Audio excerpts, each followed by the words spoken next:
Hello guys, this is your friend Prashant from Singapore. कैसे हैं आप सभी? आई होप सभी बढ़िया होंगे। Me too well here. जो भी स्टूडेंट्स सिंगापुर में डिप्लोमा कोर्सेज़ पर आते हैं, तो आपको पता है डिप्लोमा कोर्सेज़ में 6+6 का वीज़ा होता है, जिसमें 6 मंथ्स की स्टडी होती है और 6 मंथ्स की होती है OJT, जिसे कहते हैं ऑन जॉब ट्रेनिंग, जो कि आपकी इंटर्नशिप होती है, राइट, इंडस्ट्रियल अटैचमेंट। अब इसमें दिक्कत क्या आ रही है? बहुत से स्टूडेंट्स की इंक्वायरीज़ आ रही है और मुझे देखने को मिल रहा है कि स्टूडेंट्स की OJT नहीं लग पा रही है। ठीक है, अब OJT नहीं लग पा रही है तो इसका रिस्पॉन्सिबल कौन है, राइट? OJT का लगना ना लगना कम्प्लीटली रिस्पॉन्सिबिलिटी है आपके कॉलेज की, आपके इंस्टीट्यूट की, राइट? क्योंकि वो ही आपको इंडस्ट्रियल अटैचमेंट प्रोवाइड करते हैं। तो अब अगर किसी भी स्टूडेंट्स की OJT नहीं लग रही है, सो आपको इस केस में ये देखना पड़ेगा कि आपकी OJT लगवाने के लिए रिस्पॉन्सिबल पर्सन कौन है, किसकी ज़िम्मेदारी है जो आपको इंडस्ट्रियल अटैचमेंट लगवाएगा, राइट? तो इस केस में जो रिस्पॉन्सिबिलिटी होती है वो होती है आपके कॉलेज की, राइट? क्योंकि आपके कॉलेज जो आपका कॉलेज है वो ही आपके लिए रिस्पॉन्सिबल है आपको किसी भी कंपनी के साथ अटैच करवाने के लिए, आपको ट्रेनिंग दिलवाने के लिए, राइट? क्योंकि जो आपने स्टडी के दौरान पढ़ा है 6 मंथ्स में, वो प्रैक्टिकली कैसे होता है उसके लिए, इसलिए वो आपको OJT प्रोवाइड की जाती है। और उस रिलेटेड किसी भी इंडस्ट्री में, अब इसमें आप किसी भी इंडस्ट्री के स्टूडेंट हो सकते हैं, हॉस्पिटैलिटी के या लॉजिस्टिक्स के या बिज़नेस के।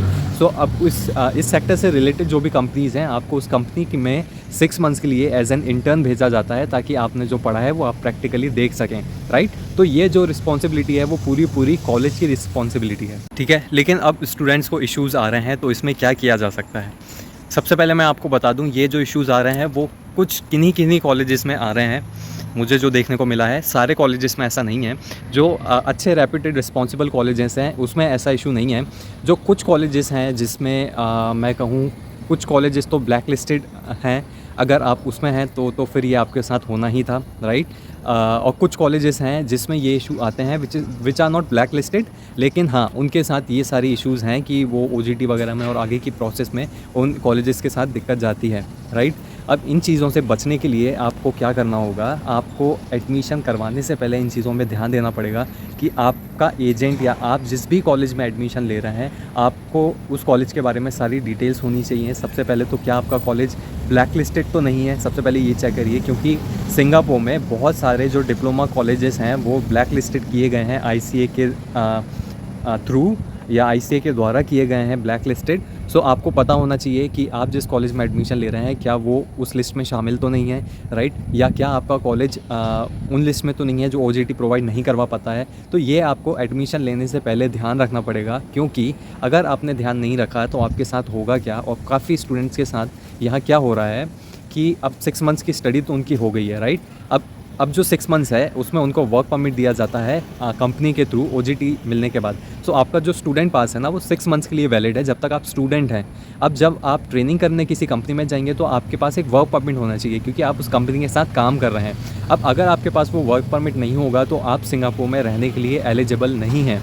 और जिन भी स्टूडेंट्स को OJT नहीं मिली है तो उनको 1 महीने की या 2 महीने की ज़्यादा से ज़्यादा एक्सटेंशन दे देता है ICA, कि आप अपने लिए खुद OJT देख सकते हैं, हम आपको टाइम दे रहे हैं। अगर आप अपना इंडस्ट्रियल अटैचमेंट करवाने में सक्सेसफुल होते हैं तो ठीक है, अदरवाइज़ 2 महीने के बाद आपको आपका बैग पैक करना पड़ेगा and you have to go back to your home country, right? So ये अभी सीन देखने को मिल रहा है मुझे स्टूडेंट्स के साथ।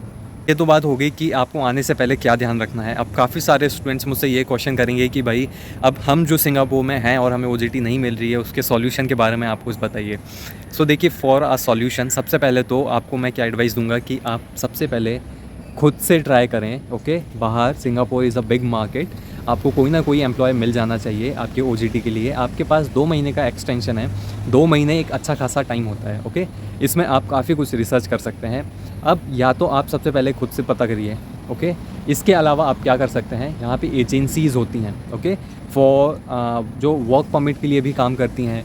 तो अब वो जो एजेंसीज़ हैं वो आपकी हेल्प कर सकती हैं OJT दिलवाने में, ओके? सो आप उन एजेंसीज़ के बारे में गूगल में सर्च कर सकते हैं, सिंगापुर में उनके ऑफिसेज़ विज़िट कर सकते हैं और उनसे डायरेक्टली आप हेल्प मांग सकते हैं। उनका कुछ फ़ी चार्ज होगा वो आप पे कर सकते हैं, और इस केस में वो ही हैं जो आपकी मदद कर सकते हैं, ओके? थर्डली, उन स्टूडेंट्स के लिए जिन्होंने एजेंट्स के थ्रू वीज़ा लगवाया है, अब आपका जो एजेंट है जिसने आपको डिस्क्रिप्शन दिया था सारी चीज़ों के बारे में कि भाई 6 मंथ्स की आपकी स्टडी होगी और 6 मंथ्स की आपकी OJT होगी, अब आप सबसे पहले उस एजेंट को जाकर के पकड़िए, क्योंकि एजेंट रिस्पॉन्सिबल है आपके केस में। कॉलेज के साथ साथ कॉलेज से पहले एजेंट भी रिस्पॉन्सिबल है, क्योंकि उसने आपको पूरा समझाई हैं चीज़ें कि भाई 6 मंथ्स की स्टडी होगी आपकी, उसके बाद 6 मंथ्स की ओजीटी आपको प्रोवाइड करवाएगा ये कॉलेज, जिसमें आपको एडमिशन एजेंट ने दिलवाया है। और अगर वो कॉलेज आपको नहीं दिलवा पा रहा है तो ये रिस्पॉन्सिबिलिटी फिर एजेंट के कंधों पे आती है, राइट। सो आप एजेंट के पास जाइए, अपने एजेंट को पकड़िए और उसको बोलिए कि भाई आपने जो हमें कॉन्ट्रैक्ट करवाया था वो फुलफ़िल नहीं हो रहा है, क्योंकि हमें ओजीटी नहीं मिल रही है। सो इस तरीके से आप बात कर सकते हैं। और वर्स्ट केस में क्या हो सकता है कि आप अपनी फ़ीस रिफ़ंड करवाइए सबसे पहले एजेंट से, क्योंकि एजेंट ने जो आपको डिस्क्रिप्शन दिया था वो फुलफ़िल नहीं हुआ है। ओके, ये वर्स्ट केस सिनेरियो मैं आपको बता रहा हूँ। सो इन केसेस में 2 ही पर्सन रिस्पॉन्सिबल हैं, एक तो आपका कॉलेज और एक आपका एजेंट। ओके जी, सो ये कुछ चीज़ें थी, मैंने कोशिश की है आप लोगों को एक्सप्लेन करने के लिए। सो आई होप ये वीडियो आपकी हेल्प करेगी। और इसके अलावा अगर आपके कोई डाउट हैं so let me know, please do comment. आप कमेंट कर सकते हैं कि आप अगली वीडियो किस टॉपिक के बारे में चाह रहे हैं। So I will try to help you out with that. Thank you so much for watching. And अभी तक अगर आपने देखी है सो प्लीज़ सब्सक्राइब, क्योंकि आपका एक सब्सक्रिप्शन मुझे मोटिवेट करता है for making the next video. Thank you so much, बने रहिए मेरे साथ, मिलते हैं अगली वीडियो में। Bye bye.